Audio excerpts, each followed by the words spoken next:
Las Autodefensas Unidas de Colombia fueron la organización paramilitar más grande y peligrosa que existió en el país. Ellos son culpables directos de tantos actos bélicos que afectaron la vida de miles de personas, dejando una huella imborrable en la historia colombiana. En este video te cuento toda su historia. Sean todos bienvenidos a Narraciones Criollas.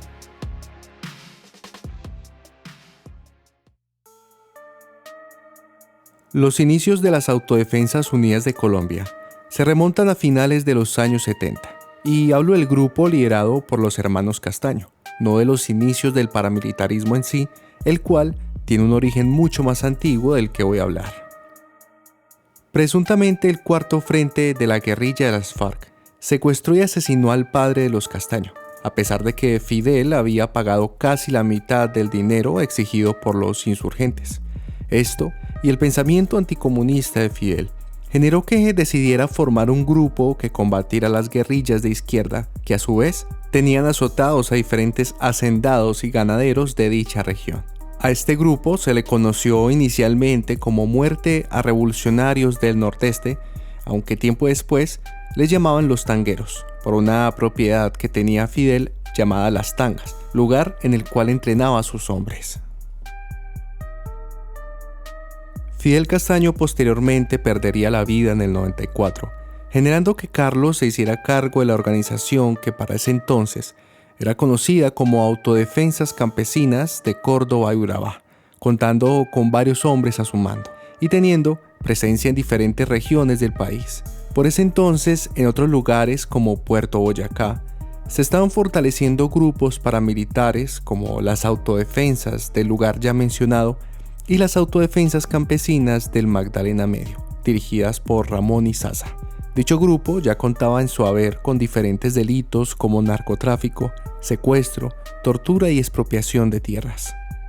En el gobierno de César Gaviria fueron creadas las cooperativas de vigilancia, llamadas Convivir, pero fue durante la presidencia de Ernesto Samper que esta figura se terminó extendiendo a todo el país. Cuando esto entró en vigencia, se crearon más de 500 entidades rurales de seguridad, donde trabajaron más de 15.000 personas aproximadamente. Por esto, en el Urabá fue una de las zonas en donde más se sintió la presencia de las autodefensas. Años más tarde, el paramilitar Ever Velosa, alias HH, declararía que las Convivir fueron las que iniciaron el mover paramilitar en todo el país. Bajo esta premisa, el creciente movimiento paramilitar, en abril del 97, Carlos y su hermano Vicente, mediante acuerdos y pactos, lograron unir las Autodefensas Campesinas de Córdoba y Urabá, las del Magdalena Medio y la de los Llanos Orientales, creando de esta manera las Autodefensas Unidas de Colombia, la cual en sí se trató de una confederación de grupos paramilitares regionales que buscaban objetivos similares. Carlos tomó las riendas como el comandante de la organización, pero a su vez, otros comandantes también lideraban sus propios bloques. Vicente, el cual se cree era el cerebro detrás de las AUC, fue quien más ayudó a conseguir el dinero para financiar las autodefensas y uno de los encargados de expandir el movimiento.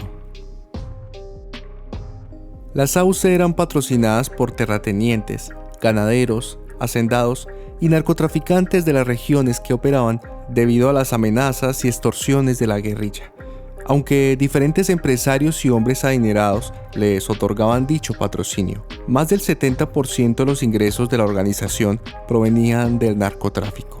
A esto se le suma que se estaban haciendo grandes partes de tierra por medio de la expropiación y desplazamiento forzoso. En su movimiento criminal, ellos recibían colaboración por parte de miembros de las fuerzas militares y generaron estrechos vínculos con políticos colombianos que a su vez se veían beneficiados por las autodefensas. Después de la caída de los carteles de Cali y Medellín, el mercado del tráfico se fraccionó a tal punto que se formaron unos 500 pequeños grupos de microtráfico, aunque en este campo, la guerrilla de las FARC comenzó a ejercer un mayor control territorial en el área que se cultivaba el alcaloide. Esto hizo que dicha guerrilla y las autodefensas entraran en un fuerte conflicto, dejando decenas de muertos por ambos bandos, aunque esto no impidió que las AUC dejaran de crecer, sino que contrario a esto, lograron formar un ejército con más de 30.000 soldados, convirtiéndose de esta manera en el grupo paramilitar más temido y peligroso de Colombia. Las AUC se organizaron por bloques en varios departamentos y regiones. Estos grupos eran representados políticamente por Carlos Castaño, el comandante, y Salvatore Mancuso, jefe del Estado Mayor de las Autodefensas. En sí fueron aproximadamente 40 bloques y frentes que militaban a nivel nacional, cada uno con su comandante. A continuación, te contaré un poco sobre los bloques más reconocidos, aunque en otro video que está en mi canal hablo sobre estos bloques de manera más detallada. El bloque Cacique Nutibara surgió en el año 2001 y se ubicaba en Antioquia y el Valle de Urabá, bajo el mando de Diego Murillo, alias Don Berna. Este bloque fue el primero de su clase en operar en un área netamente urbana, que luchó contra las guerrillas que se encontraban en las comunas de Medellín, que a su vez funcionaban como corredores estratégicos para el contrabando de droga y armas. Este bloque se desmovilizó en el 2003 con 868 hombres. El bloque Catatumbo operaba en la región del Catatumbo, ubicado en el norte de Santander entre los años de 1999 hasta el 2004, siendo Salvatore Mancuso el líder a cargo. Una de las funciones de este grupo era controlar la producción cocarera en dicha región, con el apoyo de finqueros y comerciantes públicos, además de diferentes políticos de la zona y altos mandos militares. Allí libraron intensas peleas con disidencias del EPL y con el Frente 33 de las FARC. Este bloque fue uno de los que tuvo mayor crecimiento, pasando de tener 270 militares en el 99 a tener 1.437 en el 2004, año en el que se desmovilizaron. Para cuando hicieron esto último, se les registraba un aproximado de 12.000 homicidios, casi 400 desapariciones forzadas y miles de desplazamientos. El bloque norte controlaba áreas en los departamentos del Cesar, Magdalena, La Guajira y el Atlántico. Este estaba bajo el mando de Rodrigo Tovar, alias Jorge 40, el cual, bajo su dirección, cometió 333 masacres en los departamentos en donde se ubicaban. Además de palabras de algunos exintegrantes, fueron también responsables de unos 20.000 hechos delictivos que afectaron unas 25.000 personas. El bloque Centauro surge a mediados del 97, ubicándose en el Meta, Guaviare, Casanare, Tolima y en Bogotá con el Frente Capital. Este tuvo como comandante a Miguel Arroyave hasta que él fue liquidado en el 2004.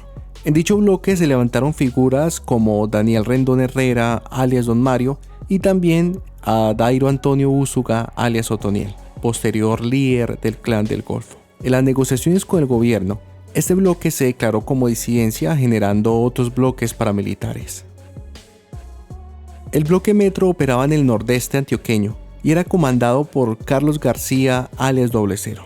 Este grupo también se declaró como disidencia en el proceso de desmovilización, lo que le llevó a ser confrontado por otros bloques paramilitares hasta que lo llevaron a su eventual liquidación. Este contaba con un aproximado de 1.000 integrantes que fueron combatidos para luego ser sometidos y agregados al Cacique Nutibara de Don Berna.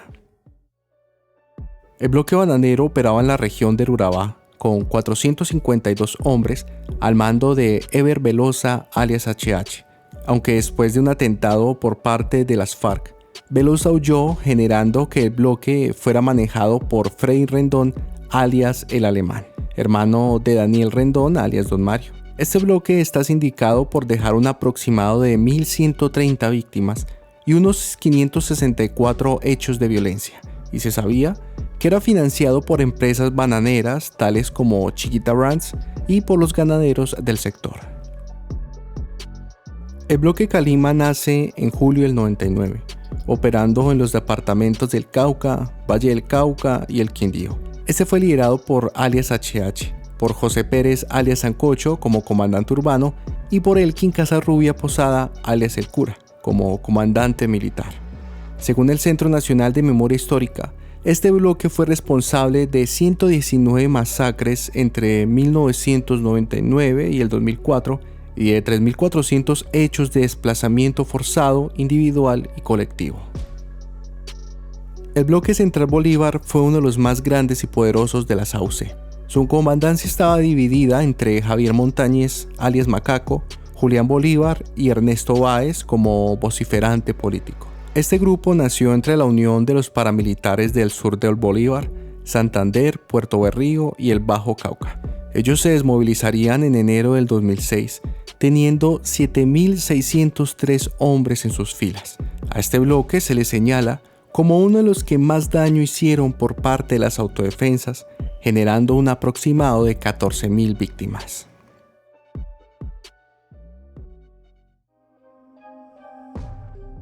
Según investigaciones, las AUC llegaron a ocasionar más de 4.000 masacres, dejando poco más de 260.000 muertos. Las autoridades durante muchos años han encontrado fosas comunes donde eran enterradas las miles de personas a las cuales les cegaban la vida, aunque aún se desconoce la ubicación de muchas fosas. Informes de la prensa afirmaron que a finales de los años 90, este grupo perpetraba tantas masacres hasta el punto de llegar a cometer una masacre cada 2 días, siendo entre 1999 y el año 2000 tiempo que efectuaron unas 200 masacres anuales. Entre algunos de estos terribles hechos, los que más suenan en la opinión pública son los siguientes. La masacre de Mapiripán. Esta se efectuó en Mapiripán Meta en julio de 1997 y le costó la vida a un aproximado de 49 personas. La masacre del Aro, perpetrada en el corregimiento del Aro, ubicada en Ituango, Antioquia, y fue cometida el 22 de octubre del 97, donde paramilitares del bloque mineros les cegaron la vida a más de 17 campesinos indefensos, mientras que otros fueron desplazados de sus bienes y de su territorio. La masacre de Gabarra, ocurrida en 1999 en Tibú, norte de Santander, donde miembros del bloque Catatumbo asesinaron a 43 personas sin ningún fundamento, aunque otras versiones de testigos dicen que la cifra asciende a 100 víctimas, y también está la masacre del Salado. Esta última se registra como uno de los hechos más sangrientos cometidos por este grupo paramilitar y ocurrió en febrero del 2000 y fue cometida por el bloque norte con Jorge 40 a la cabeza. Allí en el espacio de 2 semanas se vieron torturas, varios actos de sadismo que no puedo detallar en el video y una cifra de muertos que sobrepasa el centenar de personas. Esta matanza fue efectuada en un espacio de 2 semanas, ejecutada por al menos 450 hombres de dicho bloque. Además de las masacres, a las autodefensas se les responsabiliza por ser los autores de diferentes crímenes selectivos y asesinatos a grupos de oposición. La gran mayoría de los actos ya mencionados se efectuaban porque señalaban a campesinos de ser auxiliadores de la guerrilla o por el simple hecho de sembrar terror en la población. Ellos también son culpables de eliminar a diferentes militantes políticos de la izquierda colombiana, siendo ellos los ejecutores del partido político de la Unión Patriótica, eliminando de esta manera candidatos presidenciales, alcaldes, senadores y gobernadores. Informes de prensa revelaron que los hombres de las AUC eran entrenados en diferentes maneras de asesinato y tortura, capturando campesinos inocentes y usándolos como conejillos de indias para el entrenamiento de los militantes. Como lo mencioné anteriormente, por los reglamentos de YouTube no puedo dar detalles sobre las diferentes formas de tortura que practicaban estos criminales.